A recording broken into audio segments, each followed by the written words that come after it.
What's up guys, I've had the Spark now for a few weeks and I thought it'd be a good time to take a look at it versus the Boss Katana 50 Mark II. They've both garnered a lot of attention in recent times, particularly the Spark as it's starting to arrive on people's doorsteps. So we're going to look at the features of these two amps side by side and I'll give you my opinion based on using both of them. We'll also look at some of the preset tones with them and compare those, and furthermore I'll look at some of the custom tones that you're able to bank into each of these amplifiers. Furthermore, I'll go through some of the features of the apps that are available to you, and ultimately I'll give you my opinion from a beginner's standpoint. I have left affiliate links in the description below, so if you find this video useful and you are looking to buy, please consider using them. I get a small commission and it helps to support the channel.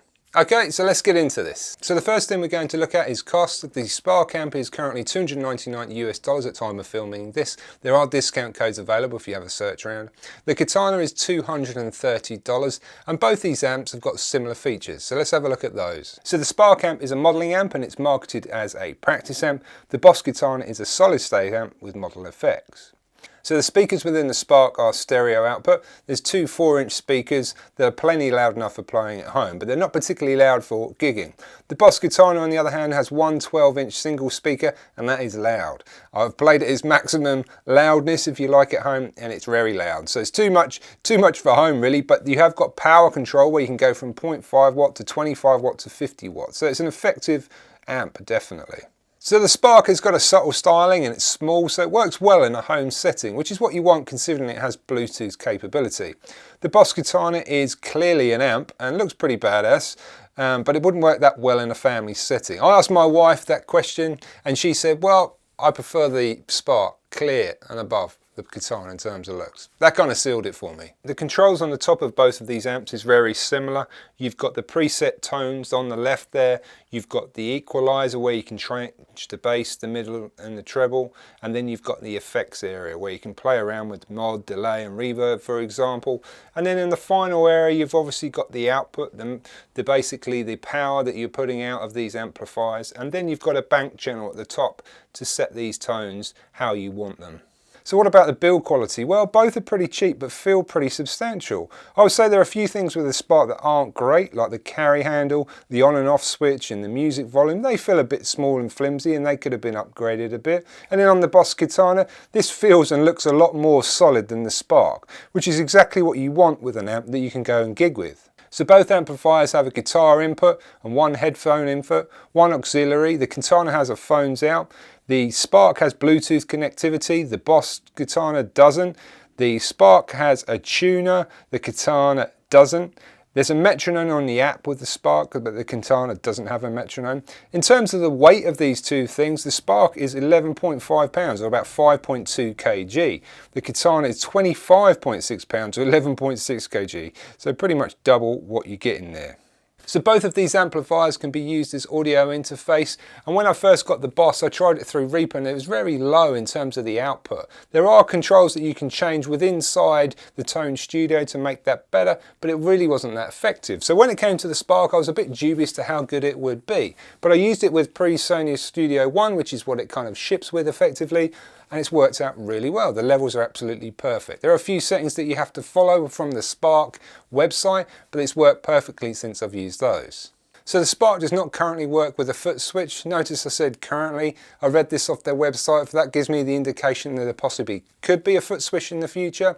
The Katana, however, has the ability to use a foot switch with it, so you can change between your preset or your saved tones, however you want to use it. So the Spark has no effects loop, you can't use a looper pedal with it. The Katana doesn't really, but there is a workaround that you can do. I'll leave a description below if you're interested in finding more out about that. So the Spark has 7 presets. It has metal, high gain, crunch, glassy, clean, bass and acoustic, while the Katana has 5 presets: clean, crunch, acoustic, lead, brown. Obviously there are many more tones available to you through the Tone Studio and the Tone Cloud, so don't let that put you off, but these are the ones that it ships with. So both of these amplifiers have 4 banks where you can save tones into. These can be ones that you've created yourself, or they can be ones that you've downloaded and then put on your amplifier. So what about the apps? Well, the apps for me are where the power of these amplifiers lay.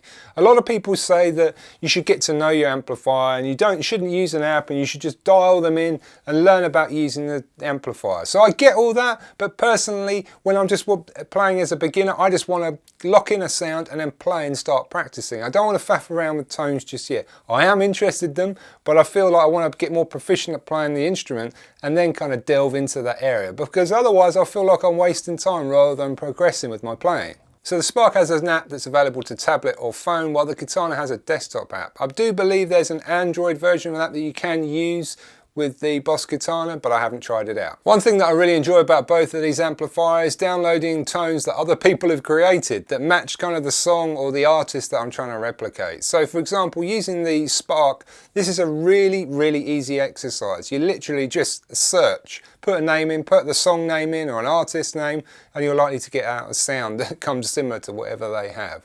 It's very quick, it's very effective, and I find it brilliant for this. Versus the Katana, which has the Tone Studio, so you have to plug in to your desktop and then you have to search for these tones. Sometimes these tones are available in Facebook groups, sometimes available through the app in itself, and sometimes you can actually get them from people who charge for them. So there's a various of sources for that one, but with the Spark it's a lot easier and quicker to get a custom tone onto your amplifier.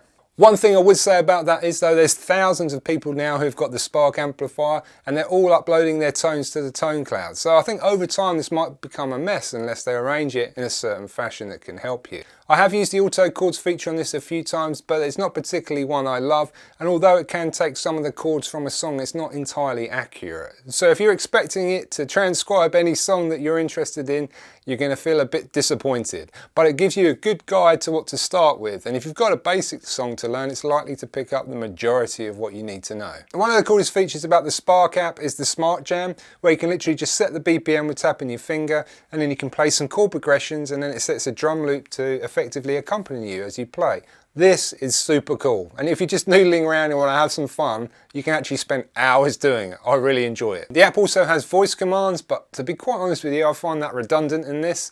I literally just search myself and don't actually use voice commands. There might be some effective way of using it, but I haven't figured that out yet. One cool thing about this app is that it's constantly getting updated, and given they've been extremely successful with their marketing campaign, I'd imagine they're going to plough quite a bit of money still into the software for it. What this means is then that there's new features added quite regularly, and one of those that's just been added is the ability to record yourself through the app itself. And you can obviously play around with that, and you can import backing tracks to it as well as you play. So it's a pretty cool feature as you're beginning to learn, because that's one of the most effective things to do when you learn to play guitar, is record yourself as you go. The only limitation to it is it takes the sound from the amplifier to your tablet or phone, for example. It doesn't take it straight from the app. So the sound isn't great, but it is a very good thing to watch and look back on as you progress in your guitar playing. So I'll show you some of the preset sounds, but I won't go through them in their entirety. If you watch some other videos on YouTube, people have covered these all over the show, so you get plenty of information there. But what I will show you is how easy it is to use to just dial up a tone and get straight into your guitar playing. So let's have a look.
Before we get into my final thoughts about both of these amplifiers, I'd be interested to know what you thought of the two sounds. Please let me know in the comments below.